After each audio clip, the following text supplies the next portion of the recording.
What's your assessment of the Michigan State skill position guys? Very talented. They got length. They got some guys who were able to go up and get the ball. Zeros, kind of checks the box there. I was impressed last week with the tight ends in the passing game. Out at the number ones, catching slants. They've given them fly sweeps. They've run inside slot fades to them, and then obviously one is one of the better players in the country.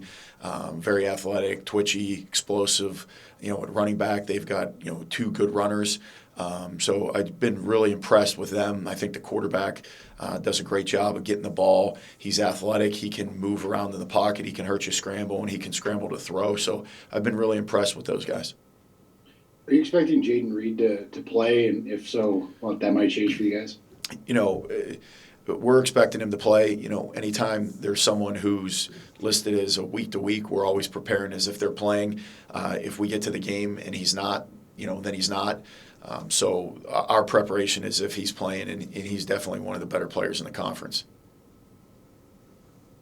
Jordan Howden entered the program as a walk-on, is now a key player. When you think back to coaching him over the years, what stands out about his journey? I think early on, he got thrown in the fire his freshman year. We had some injuries. He was a corner, and then he moved to safety in training camp. And then early in the season, we had an injury at safety, and he had to go play. And when he went into the game, he didn't have success right off the bat, as happens so often for young players. And I think there was it was challenging for him, to be quite honest. And I thought he responded from that situation that year and kind of rebounded and was able to play positive for us throughout the rest of the year. But I just feel like you've seen him slowly get better each year. Each year that he's been a starter, he's gotten better and better and better. And I think in the last 2 years, the place that he's really taken some strides and steps forward is in his tackling. He's done a really good job tackling in space. He's very dependable. He's a guy that early in his career, maybe you couldn't say that, but right now you can. So he had some elements in terms of ability and coverage, but now he's also, putting that together with his tackling. Joe, PJ talked about yesterday that he said you had a couple of options in the game plan, and you went to Mariano for feedback on what to do or what would be best for the defense. Walk me through kind of how often you kind of get feedback from him on how you do things. Yeah, so that's not something that's unique to yesterday, and it's not just unique to Mariano. That's something that we do a lot of.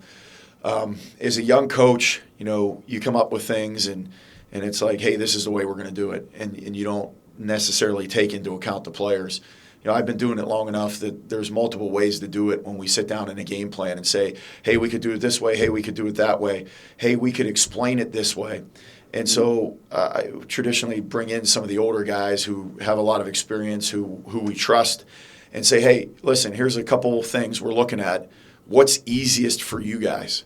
It's not what's easiest for me. It's not what's easiest for the staff. It's what's easiest for the players.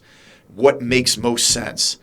And so if they give us our feedback, and then, we're always going to go with the thing that's easiest for them. We're always going to go with the thing that makes the most sense to them.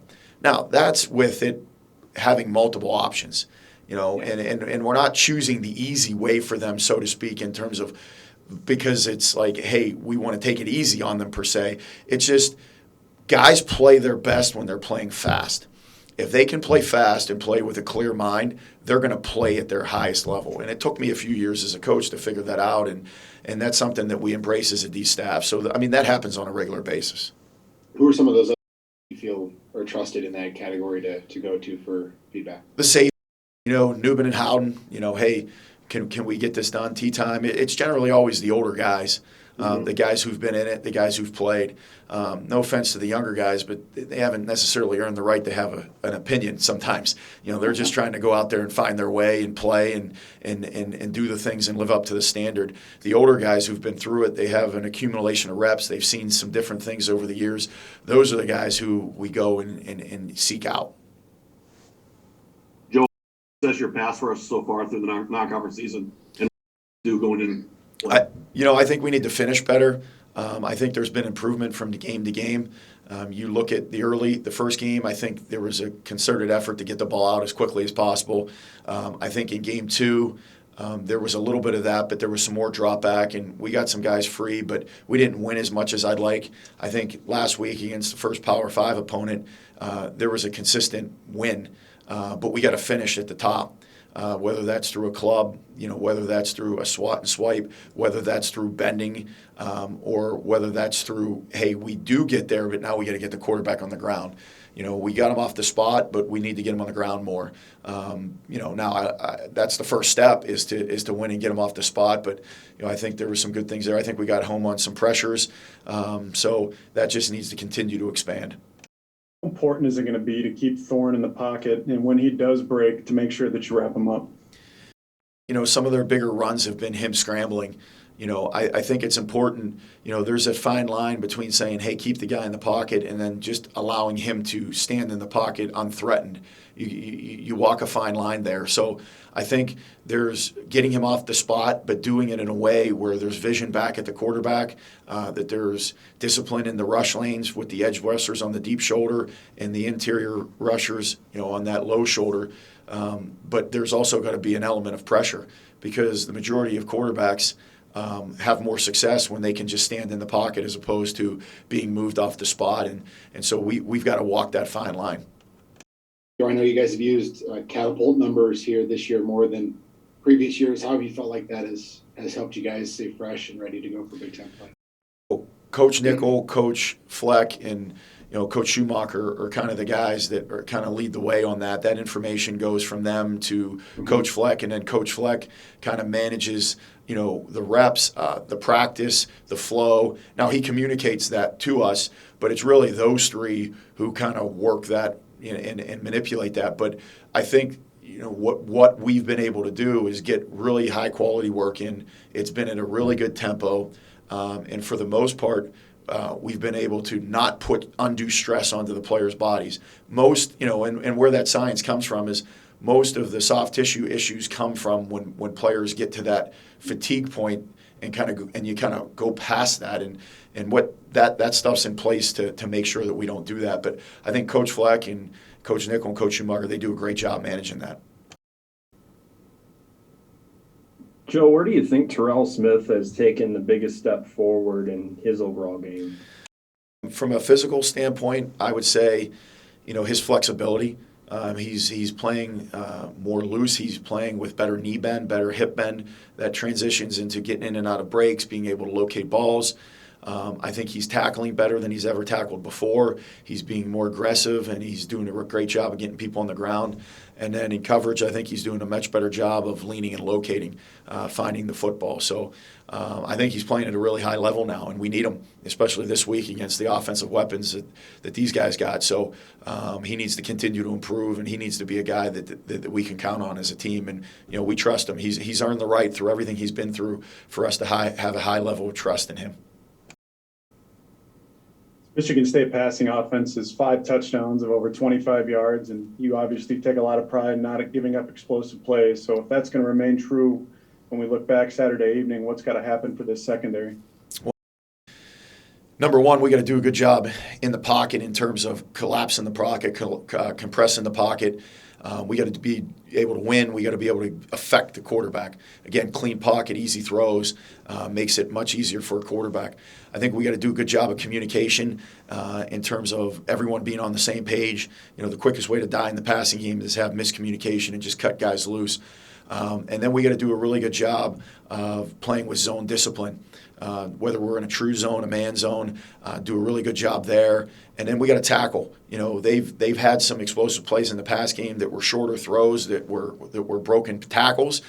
They've had some that were go balls that got over people's heads, and they've also had some where guys have just flat out ran by some people. So they've done it a variety of ways. So it's really all of those things I mentioned got to kind of come together to force them to drive the length of the field. Any more for Coach Rossi? Joe, your team leads the nation in opponents' third down conversions, fewest. What do you feel has been the most important in that stat this year? Well, I think that the thing for us on third down is obviously to be able to get off the field and get it back to the quarterback, back to our offense. And I think we've done a good job of playing good coverage. and doing a good job of having vision back and coming up and being able to tackle. I think we've mixed in at times some pressures and gotten the quarterback off the spot and, changed the picture a little bit. So, we know that each week it's going to get harder and harder. And this week is going to be, a tremendous challenge, with this quarterback and these receivers. We're not taking anything for granted, and we feel they're very dangerous. So we got to be better than we were last week. We got to execute the third down game plan better than we have, because if we don't get better this week, we're not going to be able to continue those types of results in terms of getting off the field. So it's something that goes into the detail of the execution, and then players going out and making plays. Anything else for Coach Rossi? All right. Oh, sorry. Go ahead. How nice a mix of different skill sets. Like this week, you're going up against a more physical wide receiver group. How nice is it to have those varying skill sets in the secondary? I think it's important, being able to have some guys with some length, some guys that maybe are on the smaller end, but maybe are a little bit quicker and twitchier. Having some guys that are older and more physical, I think it's important. Especially same thing at safety. We got some nickels that are big. We got some nickels that are a little bit smaller in stature, and everyone has their own strengths and weaknesses. And it's our job to kind of put guys in areas of strength. So we love having guys not only in the secondary but anywhere at all three levels that have different strengths, because that allows us to be a little bit more multiple in what we ask them to do. All right. Thanks for joining us today, Coach. We appreciate it. All right, guys. Thank you. Take care.